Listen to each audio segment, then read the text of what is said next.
নমস্কার বন্ধুরা, হেলথ ডায়েরিতে তোমাদের সবাইকে স্বাগত জানাই।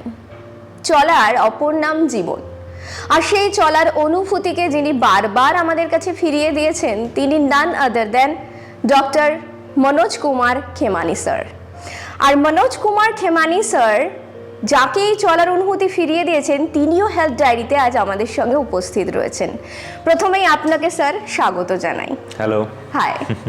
আর আগেই বলেছিলাম যে যাকে চলার অনুভূতি তিনি ফিরিয়ে দিয়েছেন তিনিও আজ আমাদের সঙ্গে রয়েছেন হেলথ ডায়েরিতে, অঞ্জন বাবু, তাই তো? হ্যালো।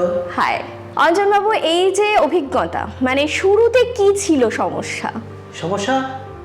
আমি দীর্ঘদিন ফুটবল খেলেছি, লাস্ট 40 বছর। তারপরে 2018 সালে আমি নিতে অসুস্থ মনে করি যে আমার নিতে কিছু কমজোরি বা ব্যথা হচ্ছে, পেন হচ্ছে, স্বাভাবিক খেলতে পারছিলাম না, খেলা ছেড়ে দিলাম। তারপরে অনেকে বলেছে, অনেক রকম কথা বলেছে, সার্জারি করিয়ে নাও বা নিও না, এটা ঠিক হয় না। বা তখন আমার নিজের ছেলে আবার আমার মিসেস, ওনারা বললেন যে তুমি ভালো একজন ডাক্তার দেখাও কলকাতায়। তাই মনোজ কুমার খেমানি স্যারের সঙ্গে আমার ছেলে ডাইরেক্ট যোগাযোগ করেন। আচ্ছা। তারপরে ওনার জন্য আমি এই ফেব্রুয়ারি মাসে টিকেয়ার পুরো করার পরে, অপারেশন করার পরে সম্পূর্ণ সুস্থ হয়ে গেছি 5 মাসে। ব্যায়াম, খেলাধুলা অল্প অল্প করে এবং ফিজিক্যাল এক্সারসাইজ আমি করছি। অসুবিধা কী ছিল, আমি এমনভাবে চলতাম, মানুষের সত্যিই আমার মনে হচ্ছিল যে আরও 20 বছর আমি চলতে পারবো না। ঠিক। উনি একমাত্র আমাকে চলার নাম যে জীবন উনিই শেখালেন, সেই জন্য আমি ওনার কাছে কৃতজ্ঞ মনে করি।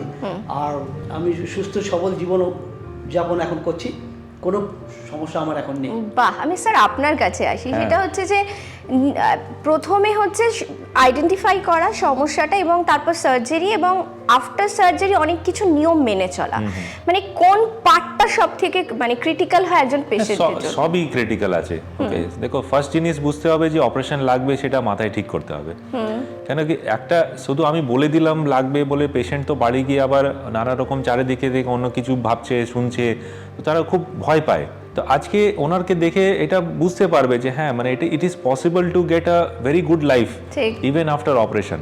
এই যে ধারণা আছে যে হাঁটু রিপ্লেসমেন্ট করার পরে চলতে পারবে না, এইটা কিন্তু একদম অ্যাবসার্ড ধারণা। হাঁটু রিপ্লেসমেন্ট করার পরে লোকজন চলতেও পারে, দৌড়তে পারে, খেলাধুলার মধ্যে আবার ব্যাক টু নর্মাল লাইফ যেতে পারে।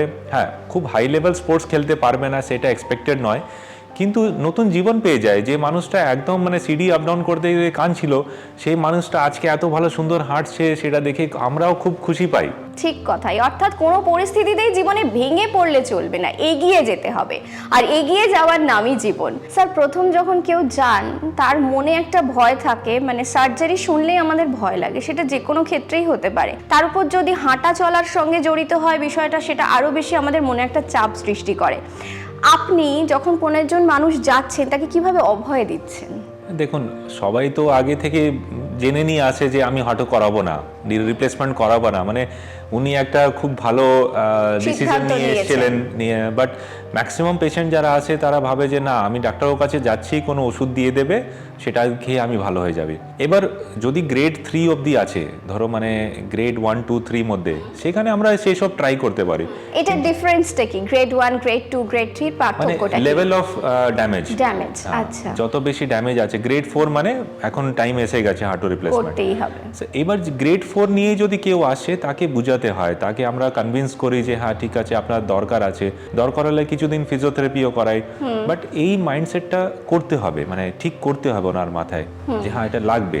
আমি যখন প্রথম অঞ্জন বাবুকে দেখলাম, দেখে বিশ্বাসই করতে পারিনি যে ওনার হাঁটুতে কোনো সমস্যা ছিল। একেবারে মিরাকেল, রীতিমতো ছুটে বেড়াচ্ছেন। অঞ্জন বাবু, এই যে এত উপকার আপনি পেলেন, দর্শকদের জন্য আপনার কি বার্তা থাকবে?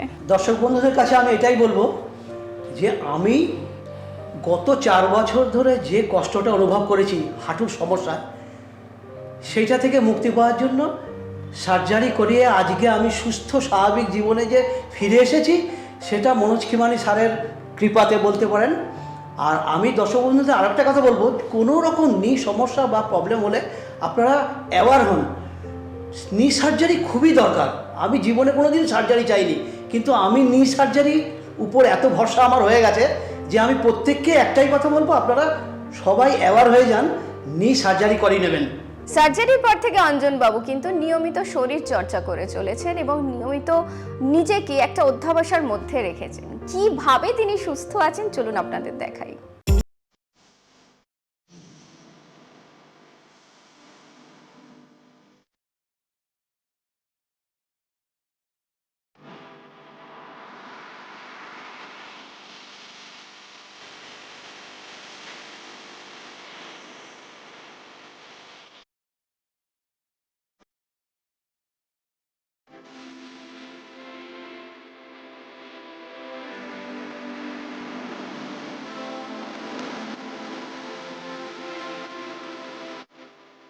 খেমানি স্যার, আপনাকে অসংখ্য ধন্যবাদ এবং অঞ্জনবাবু আপনাকেও অসংখ্য ধন্যবাদ আমাদের আজকের এই অনুষ্ঠানে উপস্থিত থাকার জন্য।